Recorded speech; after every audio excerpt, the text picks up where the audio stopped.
salaamaaleykum ñi faral di topp ci chaîne bi di Sas Fall léegi dellu si waat ak yéen tey ci beneen vidéo di mottali ligne yi maanaam xeeti yoon yi am ñu koy wax ay voies façon voies yi am ndax voies yi dafa am ay façon voies yu bëri yu am di rafetluwaat lépp rek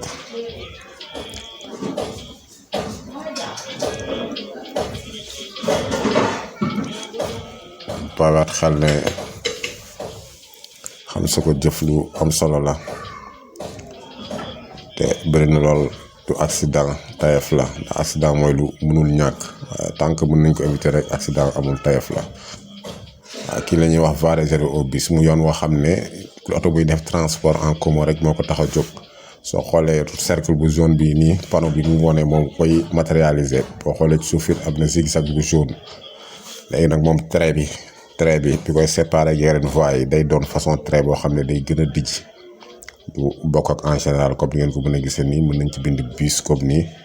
fu mel ni Blaise Diagne bu ngeen ko bàyyi xel ñaari côté yi féete ak marché Tilène bi yëpp aller retour bi yëpp yooyu ay voies yu mel nii la yoo xam ne bus lañ ko bàyyil ambulance nag ak taxi ñoom mën nañ fa jaar dañ leen koy autoriser waaye oto ku yore particulier nag doo mën a jaar ci voie bi kon doo fa mën a taxaw doo fa mën a gaare ndax waroo fa sax jaar.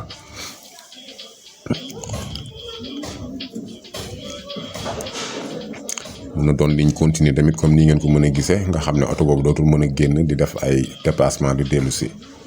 waaw mun na mel nii it nga xam ne dañ cee dessiné moto wane ne moto it mën na fa jaar ak deux roues yu mel noonu. donc ñu bàyyi xel ne ci presque ci agglomération yi gën a yaatu ci àdduna yëpp maanaam dëkk bu mag fii lu ci bëri day am voie bu mel nii ñu jagleel ko ñooñu. kon ñu bàyyi ko xel zigzag jaune arrêt bus lay wax donc panneau bi arrêt bus lay wax maanaam arrêt la donc li gën mooy 15 minutes boo ko jubee doo taxaw doo gaare boo ko rombee 15 minutes doo taxaw doo gaare. mun na doon tamit yoon boo xam ne dañ ko bàyyil oto yu yeex yi mu ñuy wax voie réservée aux véhicules lents su yoon xoolee trait bi nii nga xam ne ci camion bi trait bi day gën a dijji moom it gën a jegante pour wane ne fii oto yu yeex yi rek ñoo fi war a jaar koo xam ne mënoo daw lu ëpp juróom benn fukki kilomètre par waxtu fii nga war a jaar bàyyi ñaari voies yi nga xam ne oto yi mën a doublante ñoom ñoo koy jël su ko defee bu fekkee ne tamit nii la mel nga xam ne dagg-dagg la oto boobu toujours mën na génn ñëwaat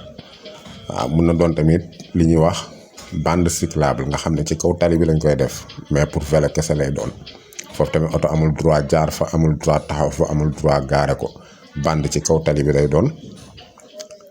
bande ci tali bi lay doon gis nga ay voie la ñu génne voie wu vélo yi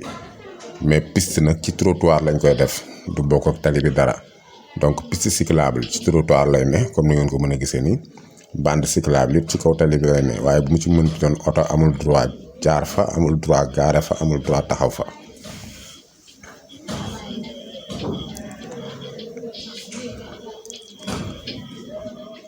am na ñoo xam ne voie de stockage muy yoon bi nga xam ne normalement boo dee tourner côté càmmoñ moom nga war a jël maanaam digg tali bi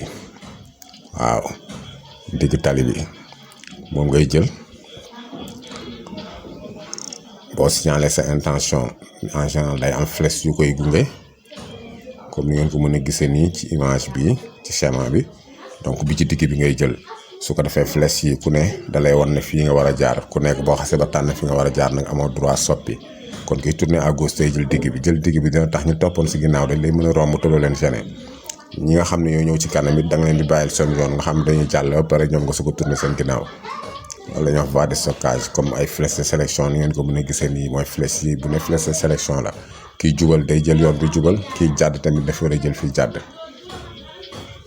te boo xasee ba tànn benn doo amatoo droit soppiwaat di dem ci beneen voie bi. waaw kon loolu leen indiloon ci